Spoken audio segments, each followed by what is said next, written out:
لا يزال الخير حيا لا يزال إن في الدنيا سلاما واضلا. السلام علیکم ورحمۃ اللہ وبرکاتہ. ان الحمد للہ نحمده ونستعینه ونستغفره ونعوذ باللہ من شرور انفسنا ومن سیئات اعمالنا من يهد الله فلا مضل له ومن يضلله فلا هادي له. اشهد ان لا اله الا الله وحده لا شريك له واشهد ان محمدا عبده ورسوله. اما بعد فان خير الحديث كتاب الله وخير الهدي هدي محمد صلى الله عليه وسلم وشر الامور محدثاتها وكل محدثة بدعة وكل بدعة ضلالة وكل ضلالة في النار.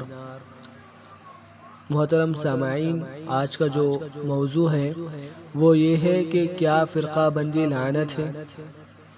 اللہ تبارک و تعالی قرآن مجید کے اندر ارشاد فرماتا ہے: کیف یہدی اللہ قوما کفروا بعد ایمانہم وشہدوا ان الرسول حق وجاءهم البینات واللہ لا یہدی القوم الظالمین.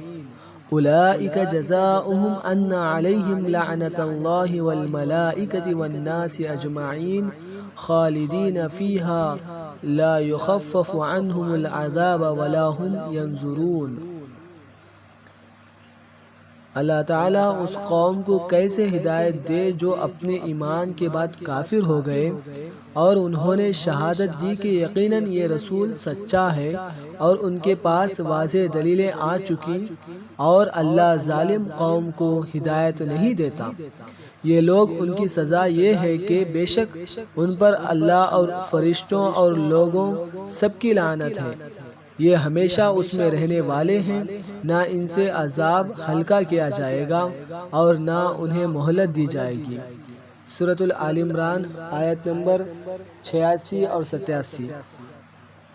موجودہ جماعت المسلمین کے افراد نے اس آیت کو پیش کر کے یہ بتاتے ہیں کہ فرقہ بندی لعنت ہے. کیا واقعی ان آیات میں فرقہ بندی کو لعنت کہا گیا ہے؟ تو چلیے دیکھتے ہیں. ان آیات میں لعنت کا ذکر تو موجود ہے، لیکن اس بات کا ذکر کہیں نہیں ہے کہ فرقہ بندی لعنت ہے، اور محض لعنت یا کسی دوسری وجہ سے کی گئی لعنت سے فرقہ بندی لعنت کیسے ثابت ہوتی ہے. اور ایک دلیل ملاحظہ کیجئے جو یہ حضرات پیش کرتے ہیں کہ اللہ تعالیٰ فرماتا ہے سورۃ آل عمران آیت نمبر 105 اور 106: وَلَا تَكُونُوا كَالَّذِينَ تَفَرَّقُوا وَاخْتَلَفُوا مِن بَعْدِ مَا جَاءَهُمُ الْبَيِّنَاتُ وَأُولَئِكَ لَهُمْ عَذَابٌ عَظِيمٌ يَوْمَ تَبْيَضُّ وُجُوهٌ وَتَسْوَدُّ وُجُوهٌ فَأَمَّا الَّذِينَ اسْوَدَّتْ وُجُوهُهُمْ أَكَفَرْتُمْ بَعْدَ إِيمَانِكُمْ فَذُوقُوا الْعَذَابَ بِمَا كُنْتُمْ تَكْفُرُونَ. اور ان لوگوں کی طرح نہ ہو جاؤ جو الگ الگ ہو گئے اور ایک دوسرے سے اختلاف کیا اس کے بعد کہ ان کے پاس واضح دلائلیں آ چکی، اور یہی وہ لوگ ہیں جن کے لیے بہت بڑا عذاب ہے. جس دن کچھ چہرے سفید ہوں گے اور کچھ چہرے سیاہ ہوں گے، تو جن لوگوں کے چہرے سیاہ ہوں گے ان سے کہا جائے گا کیا تم نے ایمان لانے کے بعد کفر کیا؟ تو عذاب چکو اس وجہ سے کہ تم کفر کیا کرتے تھے. تو آپ نے ابھی اس آیت کو سنا سورۃ آل عمران کی 105 اور 106 کی، کہ ان آیات میں اب خود غور کیجئے کہ کہیں پر آپ کو فرقہ بندی لعنت ہے یہ والی بات کہیں نظر آتی ہے؟